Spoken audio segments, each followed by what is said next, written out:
இன்னைக்கு ரிலீஸ் ஆயிருக்கு. அதுல குறிப்பா சிறுவர்கள், நிக்கிலா விமல், கலையரசன் உள்ளிட்ட பல நடிகர்கள் இதுல நடிச்சிருக்காங்க. இன்னைக்கு வாழை திரைப்படத்தை தான் ஹாஸ்டஸ் பண்ண போறோம். இது விமனின் சினிமா. நான் உங்கள் பாரதி. இல்ல வேற எந்த ஊர்லயா காய்ச்சல் இல்லைனா நம்ம அந்த ஊரை பார்த்து ஓடி போயிடலாம்ல. படத்துடைய டியூரேஷன் மொத்தமா 2 hours 30 minutes. படத்துல சில காட்சிகள் நமக்கு சோறு தந்தாலும் பல காட்சிகள் புதுமையா இருக்கு. அந்த படத்தோடைய விஷுவல்ஸே நமக்கு நிறைய கதை சொல்லுது.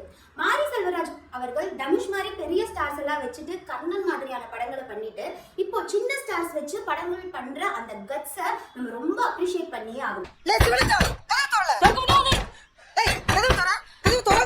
படத்தோடைய கதை என்ன அப்படின்னு பாத்தீங்கன்னா, வாழைத்தோப்புல வேலை பார்க்கக்கூடிய மக்கள் அவங்க ஃபேஸ் பண்ற ப்ராப்ளம்ஸ், அது மட்டும் இல்லாம சிறுவர்கள் அவங்களுடைய வாழ்க்கை இயல்பு, இதை எல்லாத்தையும் கதைக்களனா வச்சு இந்த படத்தோடைய கதை வந்து இருக்கு.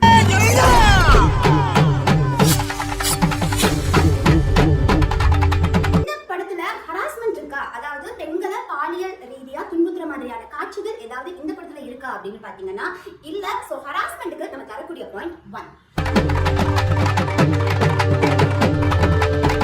கதைக்கு சம்பந்தமே இல்லாம ஆடியன்ஸை என்டர்டெயின் பண்ணணும் அப்படிங்கிறதுக்காக மட்டும் பெண்களை இந்த படத்துல காட்சி பொருளாவோ இல்ல கவர்ச்சி பொருளாவோ யூஸ் பண்ணிருக்காங்களா அப்படின்னு பாத்தீங்கன்னா இல்ல. சோ அப்ஜெக்டிஃபிகேஷனுக்கும் நம்ம தரக்கூடிய பாயிண்ட் 1.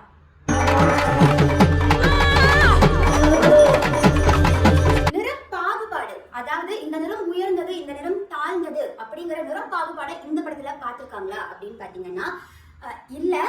அந்த நிலத்திற்கு ஏற்ற நிறமுடைய பெண்களை இந்த படத்துல நடிக்க வச்சிருக்கிறதுனால ரேசிசம்க்கு நம்ம தரக்கூடிய பாயிண்ட் 1. ஒரு பெண்ணா இப்படிதான் இருக்கணும், இப்படிதான் நடந்துக்கணும் அப்படிங்கிற மாதிரியான ஸ்டீரியோடிபிக்கல் மைண்ட் செட் இந்த படத்துலயும் இருக்கா அப்படின்னு பாத்தீங்கன்னா இல்ல. ஏன்னா இந்த படத்துடைய கதை வந்து வாழைத்தோப்புல வேலை பார்க்கக்கூடிய மக்களுடைய பிரச்சனைய பேசுற மாதிரி இருக்கு. வாழைத்தோப்புல வேலை பார்க்கக்கூடிய மக்கள் ஆண்களும் வேலை பார்க்கறாங்க, பெண்களும் வேலை பார்க்கறாங்க, எல்லாத்துக்குமே சமமான அந்த ஸ்பேஸ் கொடுக்கப்பட்டிருக்குது.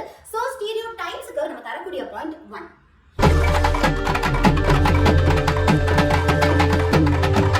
பெண்களுக்கான முக்கியத்துவம் இந்த படத்துல எந்த அளவுக்கு இருக்கு அப்படின்னு பாத்தீங்கன்னா, படத்துல வர்ற அம்மா கேரக்டர், அக்கா கேரக்டர், டீச்சர் கேரக்டர் எல்லாத்துக்குமே படத்துல இம்பார்ட்டன்ஸ் கொடுத்திருக்கிறதுனால ஸ்பேஸ்க்கு நம்ம தரக்கூடிய பாயிண்ட் 1. ஓவரால் வாழை மூவிக்கான ரேட்டிங் 5க்கு 5 points.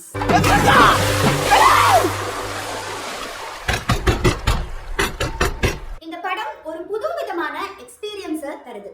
சின்ன சின்ன திரைப்படங்களை நம்ம ஆதரிக்கும் போதுதான் இந்த மாதிரி நல்ல கதைகளன் உள்ள திரைப்படங்கள் நிறைய வரும். சோ எல்லாரும் தியேட்டர்ல போய் படத்தை கண்டிப்பா பாருங்க.